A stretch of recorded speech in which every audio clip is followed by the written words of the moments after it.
முதல் கேள்வியை நான் அர்ஜுன் சம்பத் அவர்களிடமிருந்தே ஆரம்பிக்கிறேன். இந்தியா கூட்டணி சீட்டுக்கட்டு போல சரிந்துவிடும், நிலைத்தன்மை இருக்காது, அது வெற்றி பெற்றால் ஆண்டுக்கு ஒரு பிரதமர் சுழற்சி முறையில் வருவார்கள், காங்கிரஸ் 40 இடங்களுக்கு கூட தேராது சுருண்டுவிடும், இது போன்ற பிரச்சாரங்கள் விமர்சனங்கள்லாம் கடுமையாக வைக்கப்பட்டது. ஆனால் இன்னைக்கு வரக்கூடிய எண்ணிக்கையை பார்க்கும்போது 200க்கு மேல் தாண்டி விட்டது. ராகுல் காந்தி அவர்கள் செய்தியாளர்களை சந்தித்த போதும் இது ஒரு போராட்டமாக இருந்தது, அரசியல் சாசனத்தை காப்பாற்றுவதற்கான ஒரு போராட்டமாக இருந்தது. அவருடைய முகத்தை அவர் இழந்திருக்கிறார் மோடி அப்படின்னு தான் சொல்லணும். நாங்கள் 200 கிராஸ் பண்ணிட்டோம் அப்படிங்கிறார். ஸோ இது அடுத்த கட்ட முன்னேற்றமாக இந்தியா கூட்டணி போகிறதா? தேசிய ஜனநாயக கூட்டணிக்கு, பாஜகவுக்கு இது பெரிய பின்னடைவா? பாரதிய ஜனதா கட்சி 2 முக்கியமான நோக்கங்களை, முழக்கங்களை மக்கள் முன் வைத்தது. மீண்டும் மோடி, வேண்டும் மோடி. ஆப்கி பார் மோடி சர்க்கார், ஆப்கி பார் 400 பார், 400க்கு மேல். இந்த 2 விதமான முழக்கங்களை வைத்து மக்களை சந்தித்தோம், பிரச்சாரம் செய்தோம். கடுமையாக எங்களுடைய பணிகள் இருந்தது.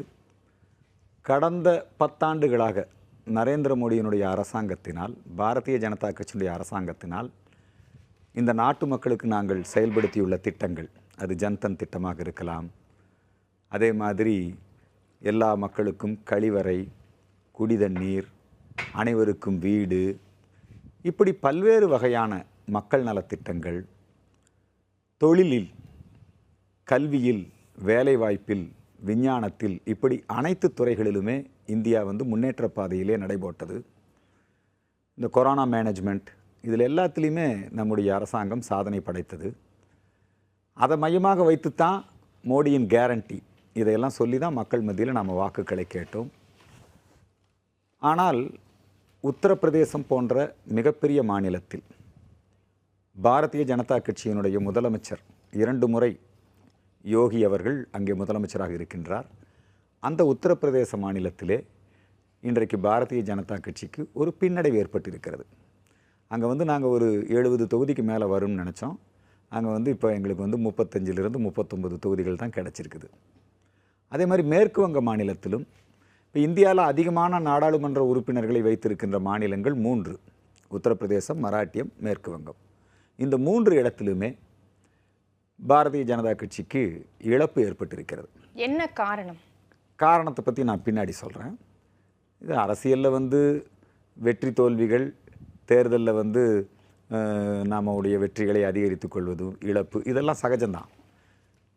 ஆனால் இந்த 3 இடங்களிலும் ஏற்பட்ட இழப்பை தென் மாநிலங்கள், பாரதிய ஜனதா கட்சிக்கு என்ன பேர், இது வட மாநில கட்சி, தென்னாட்டில் கால் ஊன முடியாது, இப்படியெல்லாம் சொல்லிக்கிட்டு இருந்தாங்க. இன்றைக்கி கேரளாவில் நாம் கணக்கை துவக்கி இருக்கிறோம். திருச்சூர் தொகுதியிலே சுரேஷ் கோபி அவருடைய வெற்றி குறிப்பிடத்தக்க வெற்றி. தமிழகத்திலே 3% மட்டுமே பிஜேபிக்கு வாக்கு, பிஜேபி காலூன்ற முடியாது அப்படிங்கிற மாதிரியான பேச்சுக்கள் இருந்து கொண்டிருந்தது. இங்கே ஏறத்தாழ 12லிருந்து 15% வரை இன்றைக்கு இங்கே வாக்குகளை பெற்றிருக்கிறோம். கர்நாடகாவில் நாங்கள் அநேகமாக நாடாளுமன்ற தொகுதிகள் 17-18 தொகுதிகளிலே இன்றைக்கு வெற்றி பெற்றிருக்கிறோம். ஆந்திராவில் பாரதிய ஜனதா கட்சி வெற்றி பெற்றிருக்கிறது. ஆந்திர மாநிலத்தில் பிஜேபி கூட்டணி ஆட்சியை கைப்பற்றி இருக்கிறது. தெலுங்கானாவில் பாரதிய ஜனதா கட்சி 8 இடங்களிலே வென்றிருக்கிறது. ஒடிசா மாநில அந்த முதலமைச்சர் பதவி, அதுவும் கூட பாரதிய ஜனதா கட்சிக்குத்தான் வந்திருக்கிறது. அதே மாதிரி ஒரிசாவில் 100% பார்லிமெண்ட் மெம்பர்ஸையும் நம்ம வின் பண்ணியிருக்கோம். ஸோ வட மாநிலங்களிலே ஏற்பட்ட அந்த தோல்வியை இந்த தென் மாநிலங்களிலே எங்களுக்கு கிடைத்திருக்கின்ற வெற்றி எங்களை ஆட்சி அமைப்பதற்கு போதுமான அந்த இடத்த நாங்கள், அந்த மேஜிக் நம்பர்னு சொல்கிறாங்களே, அதை தாண்டிட்டோம். நாங்கள் இப்போ 290, 300 வரைக்கும் இருக்கோம். அதனால் நிச்சயமாக மீண்டும் மோடி, வேண்டும் மோடி என்பது அது நடக்கத்தான் போகிறது. இதுலயே திருப்தி அடைந்து விட்டதா? திருப்தி அடையும். இதுல எப்படி திருப்தி அடைய முடியும்? 400ன்னு சொன்னது இது எங்களுக்கு ஏமாற்றம். இதற்கான காரணங்கள் இது எங்களுக்கு ஏமாற்றம். காரணங்களை பற்றி பேசுவோம், காரணங்களை பற்றி பேசுவோம். ஆனால் மீண்டும் மோடி, வேண்டும் மோடி 3வது முறையாக பண்டிட் ஜவஹர்லால் நேரு அவர்களுக்கு பிறகு 3வது முறையாக பிரதமர் பொறுப்பிற்கு வரக்கூடிய ஒரு தலைவராக இன்றைக்கு நரேந்திர மோடி அவர்கள் இருக்கின்றார். மக்களுடைய விருப்பங்கள், மக்களுடைய அந்த தேவைகள், அது காலத்துக்கு காலம், நேரத்துக்கு நேரம் வேறுபடும். நாங்கள் அதற்கு தகுந்தபடி இனிமேல் நடந்து கொள்வோம். 3வது முறை நாங்கள் என்ன வந்து மக்களுக்கு கேரண்டி, மோடியின் கேரண்டி என்னவோ, எல்லோருக்கும் வீடு இல்லைங்களா? 3வது முறை நாங்கள் கொடுத்துருக்கிறது என்ன? எல்லோருக்கும் வீடு திட்டம், ஒரே நாடு ஒரே தேர்தல், பொது சிவில் சட்டம், எல்லா கிராமங்களுக்கும் எல்லா வீடுகளுக்கும் குழாய்கள் மூலம் குடிநீர் விநியோகம், அது மாதிரி பல திட்டங்களை கொடுத்திருக்காரு. எலக்ட்ரிசிட்டி பில் எல்லாம் முறை கூட இந்த மாதிரியான வாக்குறுதிகள் தான் கொடுக்கப்பட்டது. இப்ப ஆண்டுக்கு 2 கோடி பேருக்கு வேலை, இப்ப அதையும் இதை கேரி ஓவர் பண்ணிடுவீங்களா? கேரி ஓவர் பண்ணுவாங்க, நிச்சயமா பண்ணுவாங்க. சரி, சுருக்கமா நான் கேட்கிறேன், அப்ப திமுக எதிர்ப்பு வாக்குகள் தான் பாஜக இவ்வளவு தூரம் வாக்கு சதவீதம் பெறுவதற்கான ஒரு வகையா இருந்திருக்கு. ஆனா அதிமுகவுடைய வாக்கு வங்கியும் வாக்குகள் அப்படியே இருக்கு அப்படிங்கிறதான பார்வை. ஐயா அவங்க வந்து இப்படி ஒரு கருத்தை முன் வச்சிருக்காங்க. உண்மை என்னன்னா, திராவிட முன்னேற்றக் கழகம் துவக்க கட்ட காலத்திலே இருந்து கூட்டணி அமைத்துத்தான் 67லேயும் சரி, அதுக்கப்புறம் நடைபெற்ற எல்லா தேர்தல்களிலுமே தனித்து நின்று, ஏடிஎம்கே மாதிரியோ பிஜேபி மாதிரியோ தனித்து நின்று அவங்க வந்து என்றைக்குமே ஒரு வெற்றியை சாதித்தது கிடையாது. அவங்க வந்து இப்போவும் இந்த தேர்தல் துவங்குவதற்கு முன்பாகவே என்டிஏ கூட்டணியை பலவீனப்படுத்தினார்கள். எப்படின்னா, அதிமுகவுக்குள்ள ஒரு பெரிய பிரச்சாரத்தை முன்னெடுத்தாங்க. நீங்கள் பிஜேபி கூட்டணியில் இருக்கின்ற வரை உங்களுக்கு வந்து மைனாரிட்டி ஓட்டுகள் விழாது, நீங்கள் ஒரு முயற்சி எடுக்கலாம். மைனாரிட்டிகள் இப்போ பரவலாக திமுகவுக்கு வாக்களித்து கொண்டிருக்கிறார்கள், அவங்க நீங்கள் தனியாக நின்னீங்கன்னா உங்களுக்கு ஓட்டு போடுவாங்கன்னாங்க.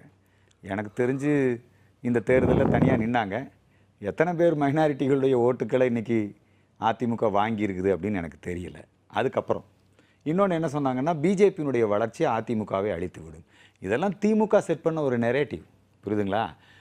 அதிமுகவுக்குள்ளே இருக்கிறவங்க எடப்பாடி அவர்களை கன்வின்ஸ் பண்ணி என்னங்க அவங்கள தனித்து பிஜேபி தமிழ்நாட்டுக்குள்ளே வந்துடக்கூடாது, அந்த கருத்தில் நாம் எல்லாம் சேர்ந்து செயல்படுவோம் அப்படிங்கிறதுனால அவங்க வந்து இந்த மாதிரி ஒரு முடிவை எடுத்து அவங்க வந்து வந்திருக்காங்க. ஆனால் இதனால் அதிமுகவுக்கு திமுக தன்னுடைய வெற்றியை எளிதாக்கி கொண்டது. இப்போ நீங்கள் பாருங்கள், ஏடிஎம்கே பிஜேபி இந்த 2 ஓட்டையும் நீங்கள் சேர்த்துனீங்கன்னா அது அதிமுக, அதாவது திமுகவை விட அதிகமாக தான் இருக்குது. திமுக 40 தொகுதியிலும் இந்த 3 ஆண்டு கால ஆட்சியிலே திமுகவினுடைய திராவிட மாடல் ஆட்சி மீது மிகப்பெரிய அதிருப்தி. அந்த மக்கள் எல்லாம் திமுகவுக்கு எதிராகத்தான் வாக்களிச்சிருக்காங்க. திமுகவுக்கு எதிராக ஓட்டு போட்டவங்க தான் இங்கே அதிகம். இந்த ஏடிஎம்கே பிஜேபி 2ஐயும் சேர்த்து கூட்டி பாருங்க, திமுக வந்து இந்த 40 இடத்துலயுமே பின்னுக்கு போயிடும். திமுக பிரிஞ்சிருக்கு. சரி, எடுத்துக்கலாம்.